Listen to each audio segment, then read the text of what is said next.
역대상 21장 1절부터 8절, 제가 가진 성경 구약 641면에 있습니다. 자, 다 찾으신 줄 알고 교독하겠습니다. 사탄이 일어나 이스라엘을 대적하고 다윗을 충동하여 이스라엘을 계수하게 하니라.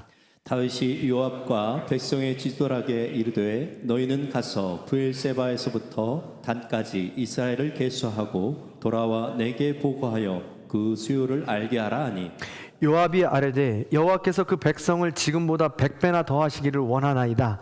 내 주 왕이여, 이 백성이 다 내 주의 종이 아니니까 내 주께서 어찌하여 이 일을 명령하시나이까? 어찌하여 이스라엘이 범죄하게 하시나이까 하나. 왕의 명령이 요압을 재촉한지라. 드디어 요압이 떠나 이스라엘 땅에 두루 다닌 후에 예루살렘으로 돌아와 요압이 백성의 수요를 다윗에게 보고하니 이스라엘 중에 칼을 뺄 만한 자가 110만 명이요 유다 중에 칼을 뺄 만한 자가 47만 명이라. 요압이 왕의 명령을 마땅치 않게 여겨 레위와 베냐민 사람은 계수하지 아니하였더라. 하나님이 이 일을 악하게 여기사 이스라엘을 치심해 다윗이 하나님께 아뢰되 내가 이 일을 행함으로 큰 죄를 범하였나이다. 이제 간구하옵나니 종의 죄를 용서하여 주옵소서. 내가 심히 미련하게 행하였나이다 하니라. 아멘. 우리 믿음의 고백을 하나님께 올려드립니다. 하나님 좋습니다. 감사합니다. 사랑합니다. 하나님 뜻이면 무엇인지 다 이루어집니다. 하나님 주님 좋습니다. 감사합니다. 사랑합니다. 하나님 뜻이면 무엇인지 다 이루어집니다. 성령님 좋습니다. 감사합니다. 사랑합니다. 하나님 뜻이면 무엇이든지 다 이루어집니다. 아멘. 하나님께 영광의 박수를 드리겠습니다. 결혼 서약은 선남선녀가 만나서 사랑을 고백하고 앞으로의 인생을 함께 하겠다라는 귀한 약속입니다. 결혼 서약을 우리가 고전, 전통적인 결혼 서약을 우리가 살펴보면 대부분 이렇죠. 나 장성주는 이메리를 신부로 삼아 아플 때나 건강할 때나 기쁠 때나 슬플 때나 돈이 있을 때나 없을 때나 검은 머리가 팥불이 될 때까지 함께하며 사랑할 것을 맹세합니다 라고 이렇게 맹세하고 서약을 합니다. 그리고 앞으로 그렇게 아름다운 가정을 이룰 것을 우리는 약속하지요. 여기서 이메리는 제 아내입니다. 네. 많은 분들이 제 아내 이름을 몰라서 놀라시거나 깜짝 그러시는데 제 아내입니다. 그렇게 서약을 하고 아름다운 이 가정을 이루며 살아가지요. 경황은 좀 다르지만 요즘 젊은 MZ세대들은 또 서약하는 방법이 좀 다른 것 같습니다. 검은 머리가 팥불이 될 때까지 살 것을 장담할 수 없으니 이 서약의 내용들이 좀 바뀌는 것 같습니다. 그래서 제가 결혼식을 참 많이 다니니까 몇 가지만 가지고 왔어요. 이렇게 합니다. 신랑의 서약입니다. 하루에 한 번 애정 표현을 꼭 하겠습니다. 음식물 쓰레기는 제가 책임지겠습니다. 신부의 서약은 보통 이래요. 다른 남편과 비교하지 않겠습니다. 아침은 꼬박 챙겨주겠습니다. 이런 거죠.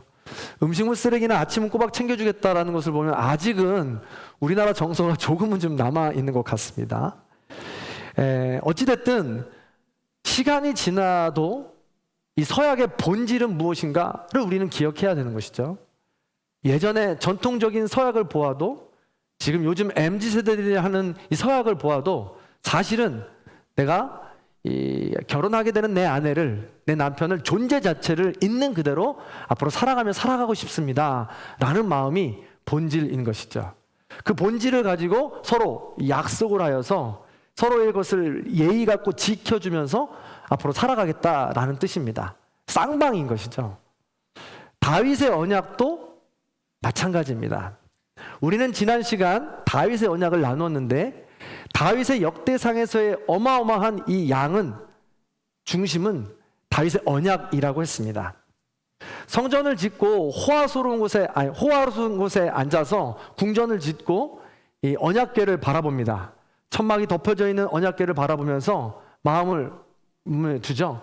하나님을 모시는 성전을 내가 짓고 싶다라고 생각합니다. 그러나 하나님은 거절하십니다. 그리고 더 큰 언약을 맺으시는 것이죠. 그 성전 안에 내가 머물 것이 아니라 그런 존재가 아니라 나는 무소부재하며 임마누엘로 어디든지 내가 너와 함께 하겠다라는 어마어마한 약속을 오히려 내려주십니다. 돈의 유무나 건강의 유무, 능력의 유무를 떠나서 검은 머리가 팥뿌리가 될 때까지, 아니 이 땅에서의 숨, 코끝에 숨이 다하고 영생을 얻는 그 순간까지 하나님은 무소부재 임마누엘로 함께 하시겠다고 언약을 베풀어 주신 것입니다. 어마어마한 약속을 우리에게 해 주신 것이죠. 이 약속을 받자 다윗은 감사와 찬양과 영광을 하나님께 올려드립니다. 그게 바로 역대상 17장의 절반 이후의 말씀인 것이죠. 다윗의 화답입니다. 그렇다면 이런 일 이후에 다윗과 하나님의 신혼이 시작되는데, 그렇게 다윗과 하나님의 신혼은 어떻게 그 여정은 펼쳐질까라는 것입니다. 자, 오늘 읽지 않았지만 어떤 일들이 벌어지는지 우리 한번 나눠보도록 하겠습니다. 먼저 역대상 17장 다윗의 언약 이후에 18장은 정확하게 이렇게 시작하고 있습니다. 자, 18장 1절을 읽어봅니다. 시작. 그 후에 다윗이 블레셋 사람들을 쳐서 항복을 받고 블레셋 사람들의 손에서 가드와 그 동네를 빼앗고. 아멘. 그 후에라고 했습니다. 다윗이 하나님과 언약을 맺고 무소부재하시며 임마누엘 어디나 동행하신다는 하나님과 약속을 맺은 것이죠. 그러면 그 다윗의 삶이 일사천리 만사형통 모든 것이 열리면 좋겠는데 바로 있는 것이 전쟁입니다. 그것도 1절뿐만 아니라 2, 3절까지 읽으면 다윗을 비롯한 이스라엘 민족들을 동서남북이 적군들이 에워싸고 있는 것을 우리는 알 수 있습니다. 서쪽에서는 블레셋이, 동쪽에서는 모압이, 남쪽에서는 에돔이, 그리고 북쪽에서는 소바와 아롬이 진치고 있었고, 이 진친 가운데 전쟁을 치르면서 모든 전쟁에서 승리했다라고 기록하고 있습니다. 어떻게 이렇게 모든 전쟁에서 승리할 수 있었을까요? 그것은 바로 다윗의 언약 때문입니다. 언약은 약속이라 했고 하나님은 분명히 약속하셨습니다. 무소부재 임마누엘로 약속하신 것이죠. 그래서 전쟁을 치른다 할지라도 하나님과 동행한다라는 믿음을 가지고 다윗은 승리할 수 있었던 것입니다. 이것은 성전 안에 갇히지 않는 하나님이 어디든지 함께 하신다는 말씀입니다. 그러니 하나님 한 분만을 의지하라는 것입니다. 하나님 한 분만을 의지하면 그 모든 승승장구 기쁜 날은 이어지게 된다는 것이죠. 그 부부의 금실은 계속해서 좋을 것이다 라고 말씀하고 있는 것입니다. 다윗은 이 약속을 지켰던 것입니다. 역대상 18장 4절에 보면 이렇게 기록되어 있습니다. 전쟁을 치를 때마다 그가 한 행동입니다. 노란색 글씨만 읽어볼게요. 시작. 다윗의 그 병거 100대의 말들만 남기고 그 외의 병거의 말은 다 발의 힘줄을 끊었더라.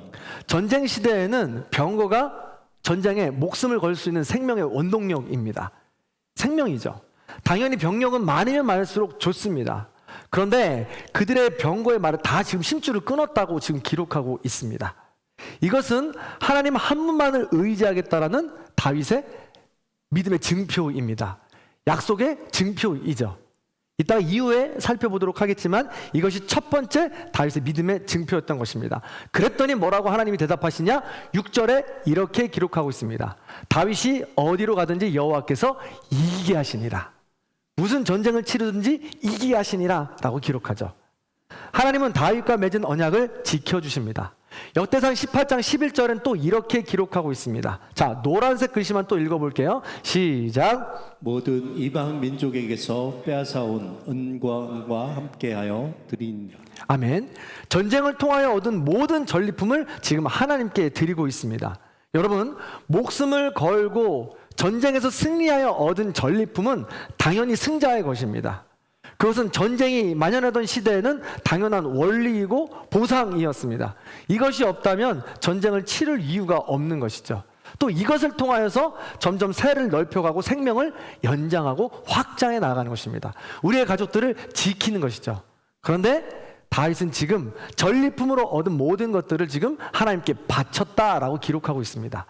다른 것 필요 없고 오직 하나님 한 분이면 된다라는 믿음의 고백이었던 것이죠.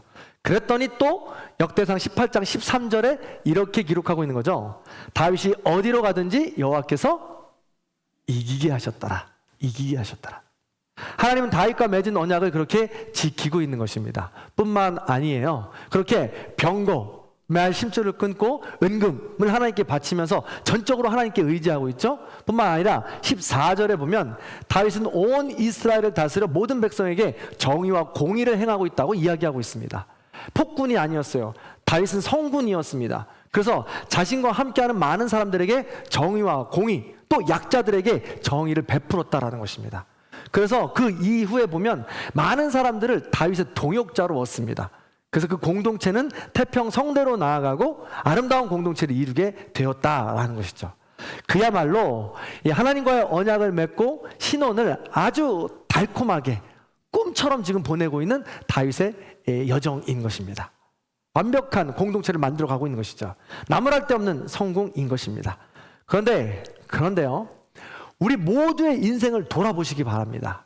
과연 다윗처럼 이렇게 달콤한 인생, 성공한 인생 그런 때만 있겠냐라는 것이죠. 아니라는 것입니다. 아니니까 제가 또 물었겠죠.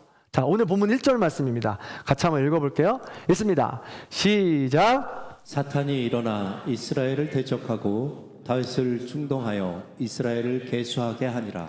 아멘. 사탄이 일어나 다윗을 충동했다고 합니다. 사탄이 하는 일은 충동하는 일입니다. 사탄이 할 수 있는 일은 충동만 하는 일이고 충동까지만입니다. 여러분, 이것을 반드시 기억하시기 바랍니다. 사탄이 충동하여서 내 마음이 움직여 결국 죄를 짓는 건 내 몫입니다. 이걸 어떻게 할 수 있느냐? 욥이 분명히 이야기하고 있습니다. 오늘 찬양도 했지만 욥의 찬양을 보면, 욥을 또 이야기하다 보면 욥은 모든 것을 빼앗아 갑니다. 가족도 빼앗기고 또 농가도 빼앗기고 집도 무너지고 건강도 빼앗깁니다. 이런 수많은 고통과 역경을 가지고 욥을 흔드는 겁니다. 그리고 나서 욥에게서 빼앗고 싶은 것이 무엇이냐면 하나님을 저주하는 것입니다. 하나님을 멀리하는 것입니다. 하나님을 부정하는 것입니다. 하나님을 멀리하고 부정하고 멀리하는 것은 사탄은 충동하는 일이지만 그걸 결정하는 일은 욥의 결정이라고요. 욥이 하는 일이라는 것입니다. 생각해 보시기 바랍니다. 다윗이 승승장구하는 비결이 무엇입니까? 지금 행복한 이유가 뭐예요? 원인이 뭐예요? 그렇습니다. 하나님과 동행하기 때문에 그렇습니다. 하나님 한 분이면 된다라는 만족함과 믿음의 고백 때문에 그렇습니다. 주변의 상황과 여건, 어느 조건도 필요 없습니다. 하나님 한 분이면 된다라는 것이죠. 근데 많은 사람들이 하나님 없이 다른 것을 더 구하는 일이 많다는 거예요. 여러분, 이 노래 아십니까? 저 푸른 초원 위에 그림 같은 집을 짓고, 일부에는 이렇게 센스 있는 분들이 있던데. 자, 다시 한번. 저 푸른 초원 위에 으라짜짜짜라짜짜, 이게 나와야죠. 집에서 맨날 부르시면서 노래방 가서 이렇게 부르시면서. 자, 처음 하는 것처럼 다시 해볼게요. 저 푸른 초원 위에, 아니지, 짜라짜짜짜라짜짜, 요게 간주로 들어가는 건데. 어찌됐든 저 푸른 초원 위에 그림 같은 집을 짓는 게 모든 사람들의 소망입니다. 소원이죠.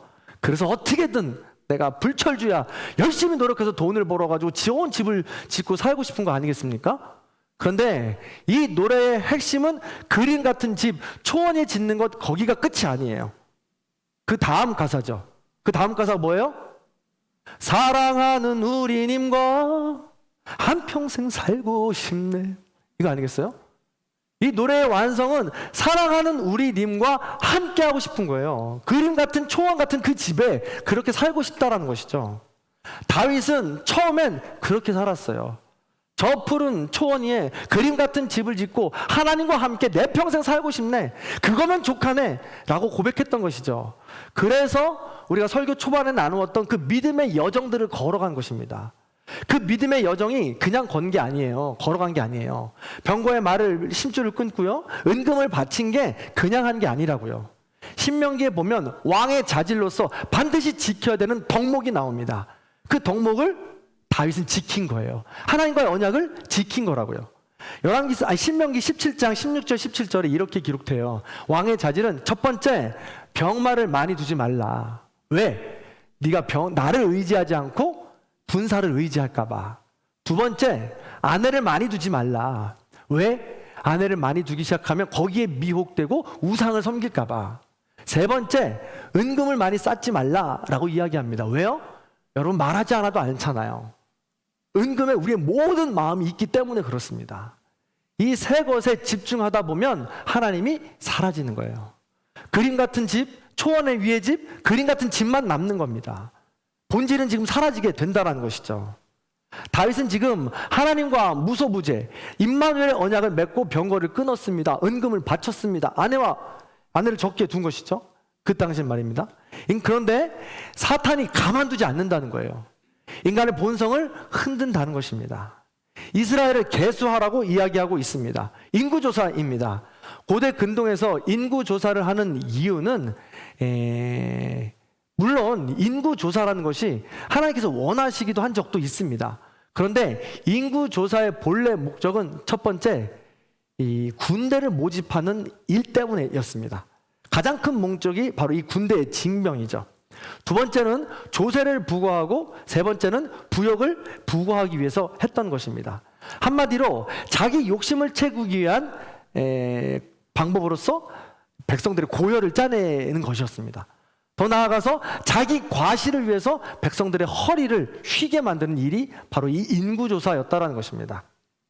인구조사 자체가 나쁘다는 것은 아닙니다. 인구조사의 그 의도가 잘못됐다는 것이죠. 사탄은 이런 걸 노리는 것입니다. 우리가 바라보는 그 일, 그 문제, 내가 소원하고 바라는 것, 그 일 자체가 잘못됐다는 게 아니에요. 여러분, 그 의도가 잘못됐다는 것입니다. 그 의도가 무엇인지 확인하라는 것입니다. 사탄은 그 의도를 명확하고 정확하게 알아서 여러분의 그 의도를 건드리는 거예요. 사탄이 충동한다는 건 바로 그런 겁니다. 여러분, 여기서 우리가 충동이라는 단어는요, 수투라고 이야기합니다. 히브리어로. 수투는 이 부추기다라는 뜻이에요. 수투. 지금 제가 좀 이해하고 외우기 쉬우라고 한번 해보거든요.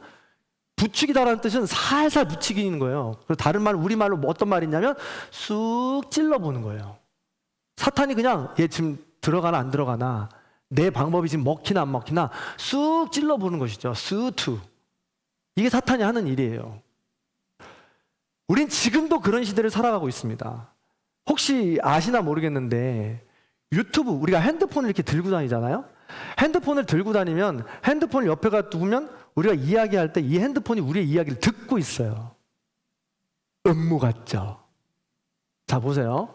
이 핸드폰이 우리 이야기를 다 듣고 있는데 제가 어느 날 어떤 분이 보청기에 대해 궁금해 하셔가지고 보청기에 대해 알아보고 있었어요. 만나는 사람마다 제가 보청기에 대해서 물어보고 보청기를 어떻게 관리해야 되는지 이런 이야기들을 하고 있었죠. 근데 어느 날부터가 갑자기 제 핸드폰에서 유튜브를 열면 보청기 광고가 나오기 시작해요. 그리고 네이버나 다음에 사이트를 열면 보청기 광고 파워이 뜨던가 한쪽 구석에 보청기 광고가 뜨기 시작하는 거죠. 그러니까 얘가 지금 다 듣고 있고 내가 관심 있을 법할 만한 것을 가지고 계속해서 나에게 충동시킨다는 거예요.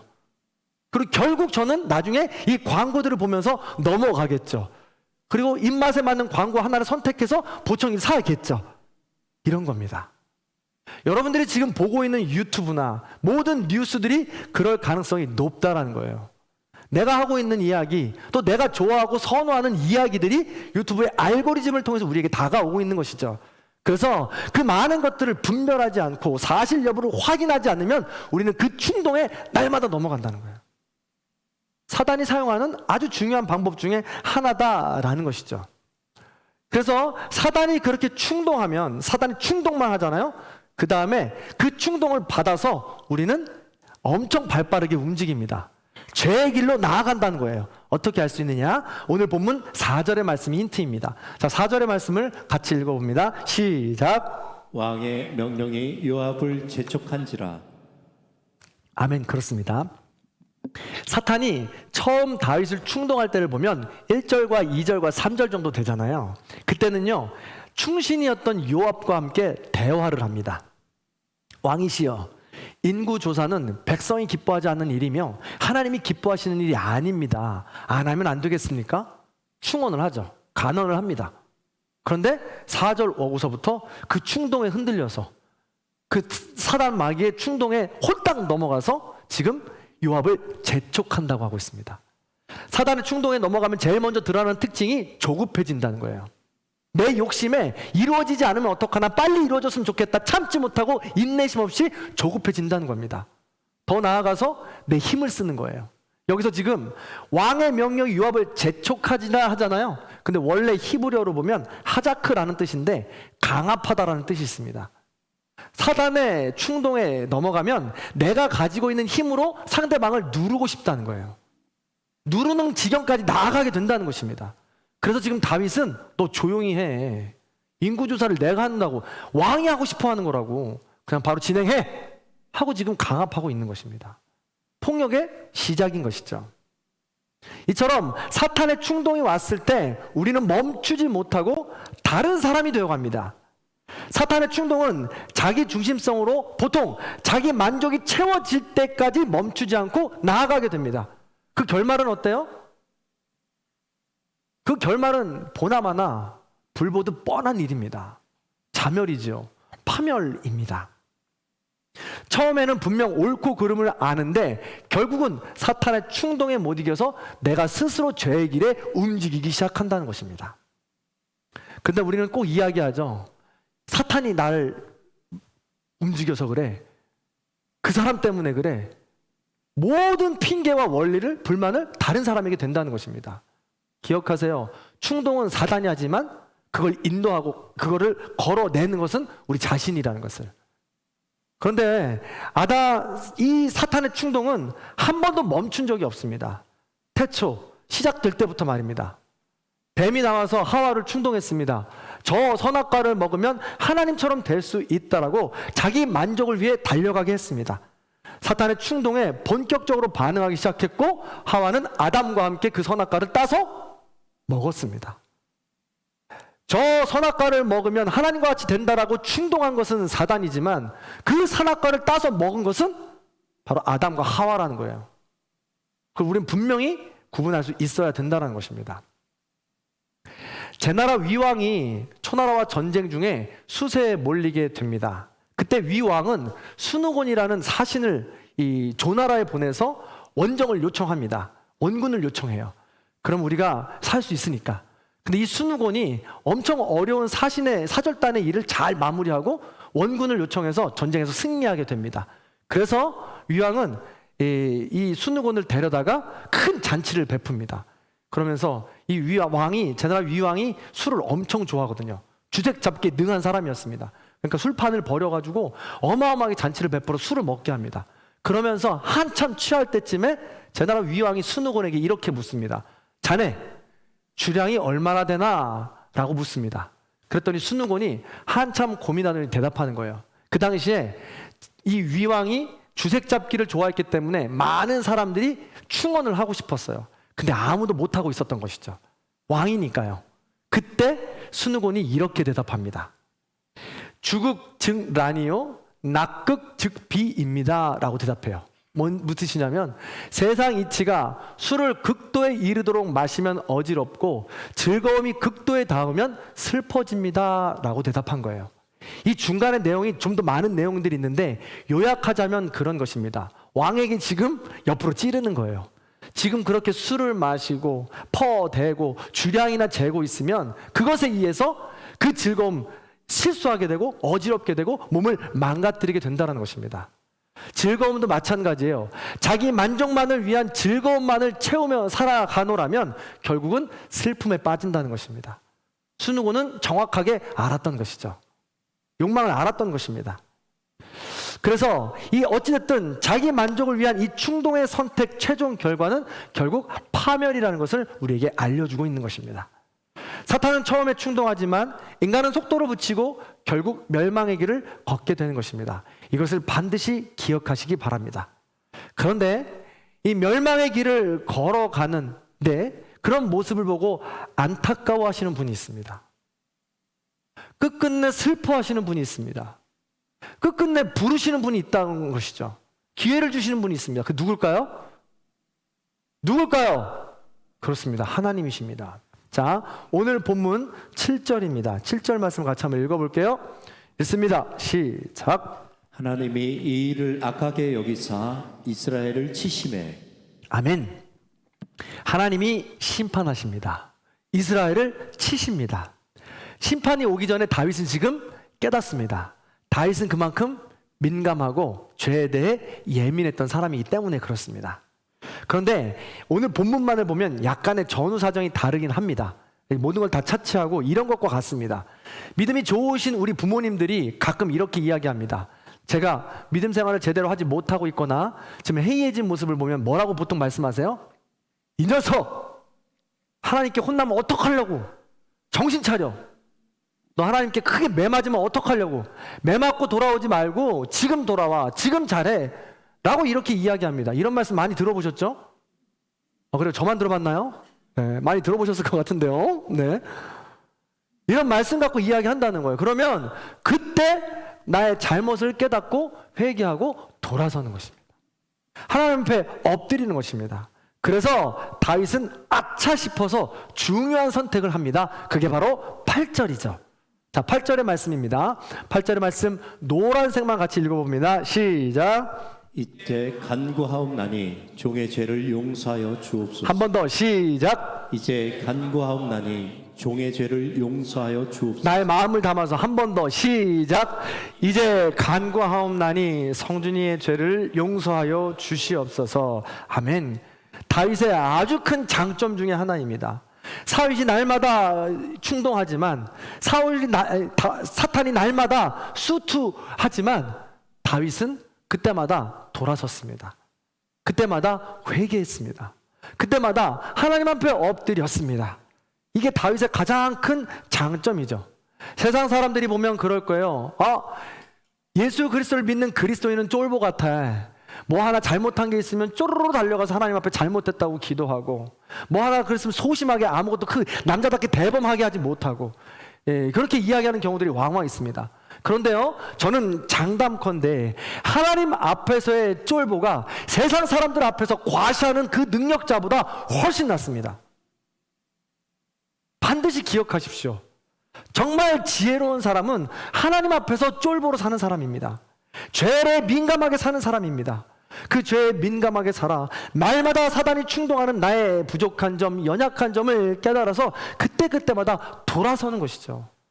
그래야 우리는 큰 심판을 마주하지 않을 수 있고 큰 심판 앞에서도 당당하고 떳떳하게 이길 수 있다는 거예요. 그러므로 하나님 앞에서 죄에 대한 민감함을 가지고 즉각 반응하시는 저와 여러분들이 되길 간절히 소망합니다. 그런 의미에서 저를 따라하시기 바랍니다. 하나님의 심판은 인간을 회개로 인도한다. 그렇습니다. 회개로 인도한다. 그래서 우리에게 다가오는 사실 심판은요, 고통과 역경은요, 사실 은혜일 수 있다라는 것이죠. 그 안에서 발견해야 된다라는 것입니다. 그런데 회개를 한다고 해서 우리가 저질렀던 죄가 완전히 없었던 일처럼 없어지는 것은 아니라는 거예요. 상황이 완전히 바뀌는 것은 아니라는 것입니다. 죄에 대한 대가를 반드시 치르게 되어 있습니다. 대표적인 성경 말씀이 히브리서 9장에 나와 있습니다. 피 흘림이 없은즉 사함이 없느니라. 즉 피 흘림의 대가가 있어야 구원을 얻는다는 것입니다. 우리 예수님도 이 원리에 따라서 이 땅에 오셨고 이 원리에 따라서 십자가에 달려 죽으셨으며 이 원리에 따라서 부활하신 것입니다. 그래서 우리도 이 원리에 따라서 나아가는 것이죠. 세상 원리가 그렇습니다. 물리적인 원리, 윤리적인 원리가 그렇죠. 물리적인 원리를 생각해 보세요. 1층에서 떨어집니다. 3층에서 떨어집니다. 5층, 10층에서 떨어집니다. 떨어질 때마다 그 결과는 다 다르죠. 원리입니다. 윤리적인 원리도 있습니다. 내가 물건을 훔칩니다. 작은 것을 훔칠 때부터 큰 것을 훔칠 때까지 보석금을 내든지 감옥에 가야 합니다. 이것이 바로 세상의 윤리의 원리입니다. 이 원리대로 세상은 움직이는 것입니다. 따라서 우리가 죄를 지었다면 당연히 죄에 대한 대가는 치르게 되어 있습니다. 언젠간 반드시. 그런데요, 이 회개에 대한 대가 때문에 이것이 무서워서 우리가 한 발짝도 내딛지 못한다면 그 너머에 있는 더 큰 하나님의 은혜를 맛볼 수 없다는 거예요. 우리가 지은 죄에 대한 대가를 당연히 떳떳하고 당연하게 치르게 되면 하나님께서는 그것보다 더 큰 은혜로 우리를 인도하시고 우리를 올려주신다는 것입니다. 그래서 우리는 그 과정을 반드시 지나야 되는 거예요. 그럴 때 우리는 성장하고 성숙할 수 있는 것이죠. 만약에 이 시간을 지나지 않으면 하나님의 은혜가 정말 큰지 평생 모르고 살아갑니다. 그리고 우리가 짓는 죄가 죄인지 평생 모르고 계속 죄 짓고 살아갑니다. 일평생 하나님과 평행선 걷고 만나지 못하는 것이죠. 군대에 가면 훈련이 여러 가지 있습니다. 유격이 훈련의 꽃이라고 이야기하고요. 그 훈련의 대미를 장식하는 건 행군이라고 이야기합니다. 이 행군을 하기 위해선 25km의 완전 군장을 메고 40km의 시간을 거리를 걷습니다. 보통 밤 10시부터 새벽 4시, 5시까지 걸어요. 걷게 되면 걸으면서 전투화를 신고 걷기 때문에 발이 다 까지고 다 망가집니다. 이 훈련을 왜 하냐면 실제로 전쟁이 일어났을 땐 우리가 도보로 움직여야 되는 거리가 만만치 않기 때문에 그렇습니다. 그러면서 실제 전쟁을 방불케 하면서 훈련관들이 꼭 이야기하는 것은 계속해서 신발을 벗거나 신발을 신고 발을 확인하라는 것입니다. 왜 그러냐면 그 발에 상처가 나기 시작하기 때문에 그렇습니다. 우리가 훈련할 때는 신발을 벗어서 그 상처난 부분을 잘 약물로 치료하고 낫게 합니다. 그래서 금방 걷고 뛰게 되죠. 근데 정말 전쟁을 치를 때에는 가장 무섭고 위험한 것이 바로 봉화지겸입니다. 전투화를 벗을 수 없는 상황이고 지경일 때에 이 발에 상처가 생겨서 전투화 안에서 썩어 나가는 것입니다. 그래서 이것을 제때 치료하지 못하면 나중에 발을 잘라내야 되는 경우도까지 오는 것입니다. 그래서 이 봉화지겸을 치료하는 과정을 보면 처음에 경증일 때는 연고를 바라서 치료하지만 더 심해졌을 때는 살을 도려내야 합니다. 그래야 봉화지겸이 치유가 되거든요. 마찬가지예요. 우리 인생도 마찬가지입니다. 여러분, 우리가 사단의 충동에 의해서 죄를 지으면 우리의 인생에 상처가 나게 되어 있습니다. 그런데 그 상처를 나 몰라라 하고 그냥 내버려 두면, 회개하지 않고 하나님 앞에 엎드리지 않냐면, 그때 치료하지 않냐면 그 봉화지겸처럼 어마어마하게 상처가 커진다는 거예요. 나중엔 더 큰 대가를 치러야 한다는 것입니다. 그러므로 그때 하나님 앞에 쫄보로서 죄에 대해 민감해서 하나님 앞에 날마다 엎드리는 것이 얼마나 중요하냐라는 것입니다. 이런 대가를 치러야 된다는 것이죠. 그래서 하나님은 다윗에게 이야기합니다. 3가지 대가를 주겠다. 이 중에 하나 선택하라 라고 말씀하시죠. 첫 번째, 3년 이스라엘의 기근입니다. 1번. 2번, 3달 적군 전쟁에서 패배입니다. 3번, 3일 동안 이스라엘 전역에 전염병입니다. 다윗, 너 뭐 선택할래? 몇 번 선택하죠?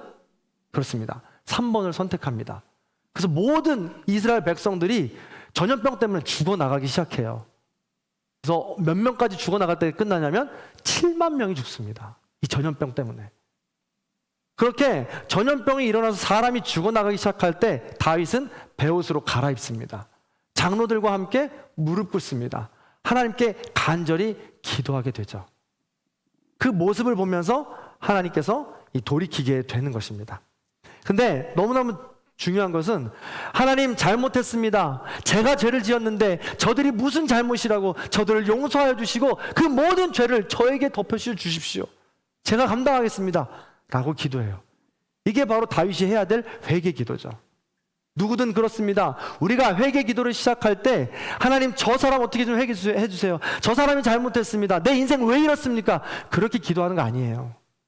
모든 잘못의 시작은, 회개의 시작은 나에게 있습니다. 내 모든 모습을 하나님 앞에 내려놓고 기도하고 시작할 때, 그래서 하나님은 진심으로 받으시고 그 대가로 받으신다는 거예요. 뿐만 아닙니다. 다윗은 이 천사가 이 전염병을 몰고 가는데 오르난 타작마당 앞에서 딱 칼을 들고 들어섭니다. 거기서 멈추게 하죠. 그러면서 천사가 이야기합니다. 오르난 타작마당에 번제단을 쌓고 예배를 드리라고 이야기합니다. 그리고 거기서 칼을 들어서 전염병을 멈추게 합니다. 그러면 오르난 타작마당에 그렇게 천사가 멈추고 전염병이 멈추고 다윗과 함께 장로들이 기도하는 걸 거기서 목격해요. 오르나는 깜짝 놀랍니다. 그러면서 번제단을 쌓는다고 이야기하니까 다윗에게 가서 이렇게 이야기합니다. 왕이시여, 이 땅은 왕의 땅입니다. 여기 있는 모든 재물들은 왕의 것입니다. 모든 번제물로 삼으시고 모든 번제의 기구로 사용하십시오. 무료로 이야기해요.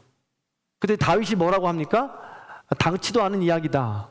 이것은 나의 일이고 이 이야기는 하나님과 나의 일이니까 내가 값을 지불하겠다 하면서 600세겔을 주면서 그 모든 땅과 번제물들을 삽니다.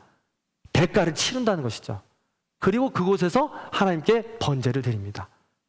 그때 비로소 천사가 들었던 칼을 칼집에 꼽습니다. 하나님은 거기까지 보신 거예요. 대가를 치르는 모습까지 보게 되었다는 것입니다. 그렇습니다. 사랑하는 성도 여러분, 이 회개는요, 진정한 회개는 우리가 대가를 치르는 데까지가 회개입니다. 여러분에게 부탁드리고 싶어요. 교회 안에서 우리가 사역을 감당하거나 교회 안에서 많은 일들을 감당할 때 받고 싶은 것이 인지상정입니다. 그런데 받고만 싶어 하는 것은 문제가 있습니다. 교회 안에서 있는 재정이나 교회 안에서 하는 사역이나 교회 안에서 하는 모든 특혜나 교회 안에서뿐만이 아니라 세상의 원리 가운데서도 받고만 싶어하는 이 원리는 반드시 열매를 맺지 못합니다. 회개의 열매도 마찬가지입니다. 감당할 것은 대가를 치르며 할 때 회개의 열매는 더 큰 것으로 우리는 마주할 수 있게 된다는 것이죠. 그래서 하나님은 이 회개, 진정한 회개, 대가를 치르는 회개를 통해서 더 큰 은혜로 갚아주십니다. 어마어마한 은혜로 갚아주신대요. 어떻게 갚아주시느냐? 역대상 22장 1절에 이렇게 기록합니다. 같이 읽어봅니다. 시작. 다윗이 이르되 이는 여호와 하나님의 성전이요 이는 이스라엘의 번제단이라 하였더라. 아멘. 하나님은 무너졌던 다윗이 있던 그곳에서부터 다시 시작하십니다. 상처요, 아픈 과거였던 그곳에서 다시 시작하신다는 거예요. 보통 군인들은요, 군대를 다녀오면 그런 말을 많이 해요. 내가 얼마나 고생했는지 저 부대를 향해서는 소변도 안 보겠다고. 이렇게 말을 많이 한단 말이죠. 생각도 하고 싶지 않다는 이야기입니다. 오르난이 어떤 땅입니까? 그 전염병, 다윗이 실수했던 아픔의 상징의 땅입니다. 근데 그 땅에 번제단을 세운다는 거예요. 그 땅에 성전을 지으신다는 겁니다. 그건 뭘까요? 다윗의 실수와 아픔도 마다하지 않고 그것을 넘어서서 너의 성장, 너의 성숙을 내가 인도하겠다는 거예요. 거기서부터 내가 다시 시작하겠다는 것입니다. 너의 실수를 내가 눈 감겠다는 것입니다. 그게 바로 하나님의 은혜인 것이죠. 무소부재하시고 임마누엘이신 하나님의 놀라운 사랑이 바로 여기 있는 것입니다. 사랑하는 성도 여러분, 여러분이 여정을 걸어가면서 사탄의 엄청난 충동에 의하여 실수하고 실패하고 고통 가운데 있는 흔적들이 너무 많이 있습니까? 그렇다면 그것을 겁내하지 마시기 바랍니다. 하나님께 진정한 회개로 나아가면 그것이 오히려 은혜의 장소가 되고 그것이 우리를 만나주시는 하나님의 성전이요 장소가 된다는 것입니다. 하나님은 그 진정한 회개의 고백을 기다리고 계신다는 것이죠. 말씀을 마무리하겠습니다.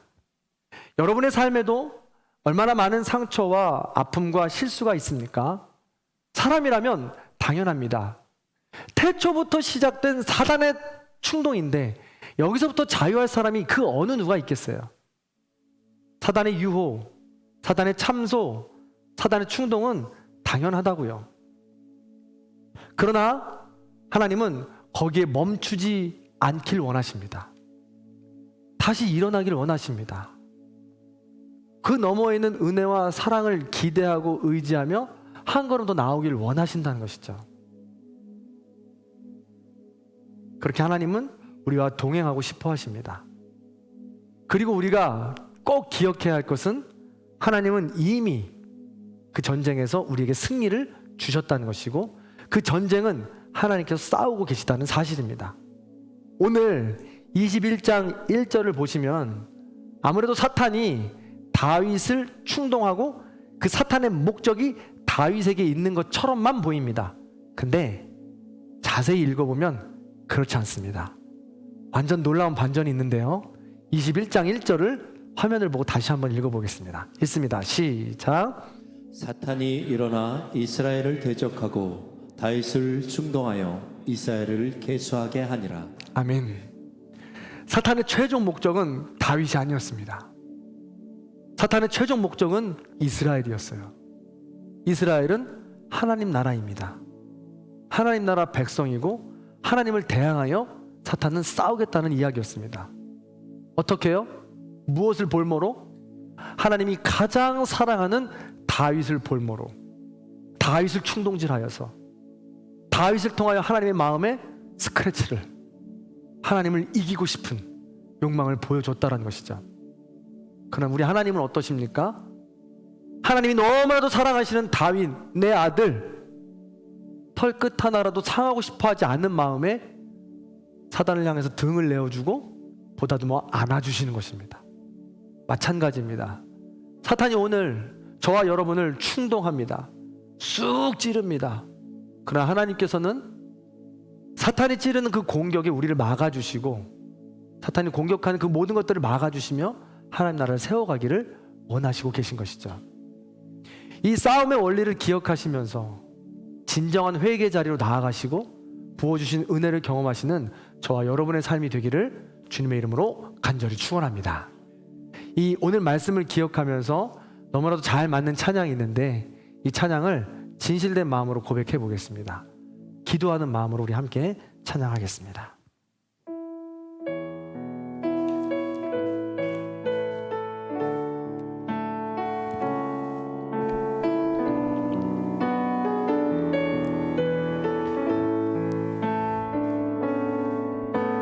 주여, 우린 연약합니다. 우린 오늘을 힘겨워 합니다. 주 뜻 이루며 살기에 부족합니다.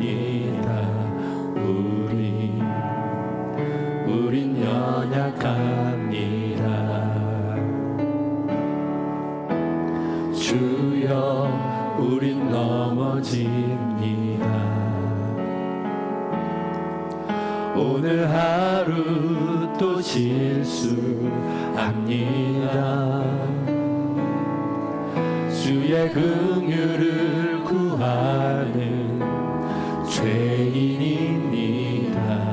우리 주만 바라봅니다.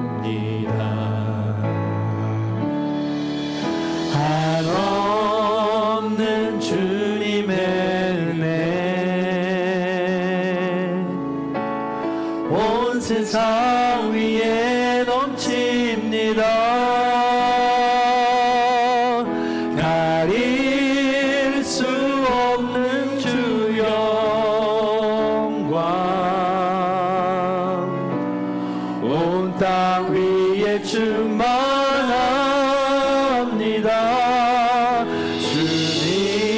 주님만이 길이오니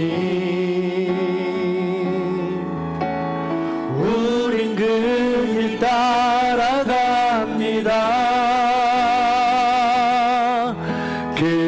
그날에 우리를 이루신 주만 완전합니다. 주여, 우린 연약합니다.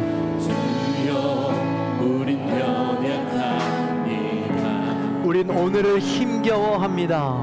우린 오늘을 힘겨워합니다. 주 뜻 이루며 살기엔 주 뜻 이루며 살기 부족합니다. 부족합니다. 저는 연약합니다. 연약합니다. 주여, 우린 넘어집니다. 주여, 우린 넘어집니다. 오늘 하루 또 실수합니다. 오늘 하루 또 실수합니다. 주의 긍휼을 구하는 주의 긍휼을 구하는 죄인입니다. 죄인입니다. 우린 주만 바라봅니다. 우리 가사를 기억하면 다시 처음부터 한번 찬양합니다. 주여 우린 연약합니다. 주여 우린 연약합니다. 우린 오늘을 힘겨워합니다. 주 뜻 이루며 살기에 부족합니다. 우린 연약합니다. 주여 우린 넘어집니다. 오늘 하루 또 실수합니다. 주의 긍휼을 구하는 죄인입니다. 우린 주만 바라봅니다. 한없는 주님의 은혜, 한없는 주님의 은혜, 온 세상 위에 넘칩니다. 가릴 수 없는 주 영광, 온 땅 위에 충만합니다.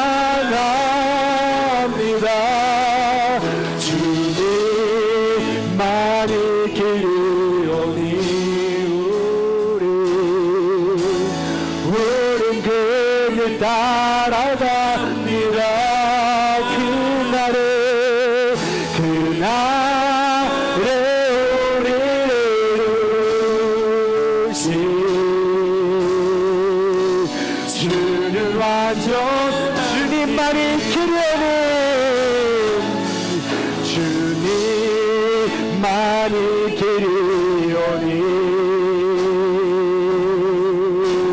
우린 그를 따라갑니다. 그날에 우리를 이루신 주는 한 번 더 고백합니다. 주님만이 길이십니다. 할렐루야. 주님만이 길이오니 우린 그 길 따라갑니다. 그날에 우리를 이루신 주는, 우리 마지막으로 한 번만 더 고백합시다. 주님만이 길이오니 주님만이 길이오니 우린 그 길 따라갑니다. 그날에 우리를 이루신 주는 완전합니다.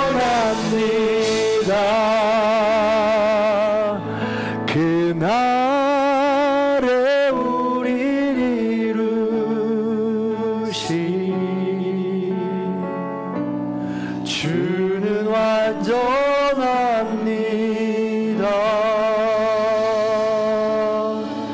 함께 잠시 기도하겠습니다. 잠시 눈을 감고 우리의 삶을 돌아봅니다. 사단이 여전히 충동하는 삶을 살아갑니다. 그 가운데 나는 어떤 선택으로 우리의 삶을 펼쳐가고 있는지, 하나님께서 우리와 약속하신 무소부재요 임마누엘의 약속을 버리고 사탄의 충동에 날마다 좌고우면하며 넘어져 하나님을 외면하고 있질 않은지 돌아보게 하여 주옵소서. 주님께 가고 싶지만 나의 죄에 대한 대가를 치르는 것이 무섭고 두려워 엄두조차 나지 않습니다. 그럼에도 불구하고 하나님은 괜찮다고, 더 큰 은혜로 내가 너를 기다리고 있다고, 사단의 참소와 사단의 충동과 사단의 공격을 내가 여전히 막아주겠노라고 하나님은 말씀하십니다. 온전히 그 약속의 말씀을 마음판에 새기고 그 약속의 말씀대로 살아가게 하여 주옵소서. 우리 그런 마음 가지고 잠시 다른 무엇도 생각하지 않고 오직 이 시간에 우리 마음에 임재하여 주실 성령님만 바라보며 잠시 조용히 기도하겠습니다.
주님,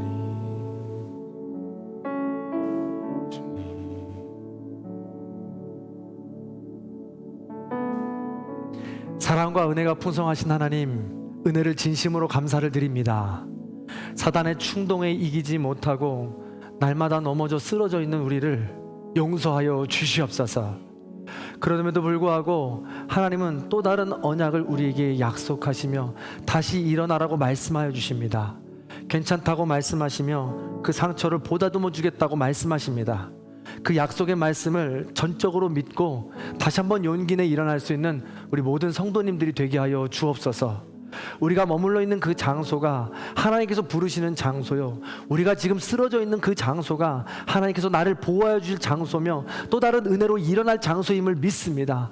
바로 거기가 어른아니며 바로 거기가 하나님의 성전이 세워지는 곳이고 바로 거기가 하나님과 교제하는 하나님의 임재를 누리는 곳임을 믿습니다.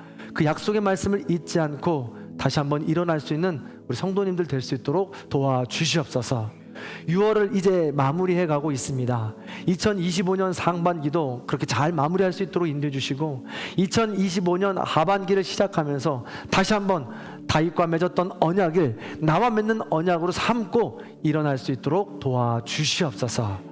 곳곳에서 주의 말씀을 드러내게 하여 주시고 곳곳에서 승리의 소식을 전할 수 있는 축복의 통로가 될 수 있도록 인도하여 주시옵소서.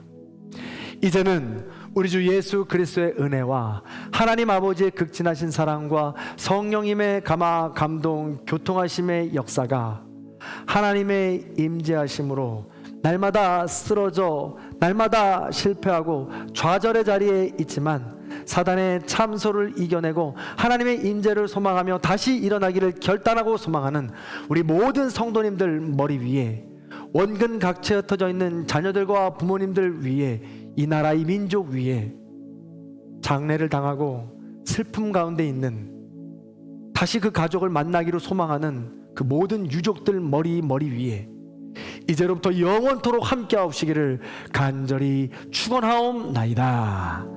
아멘.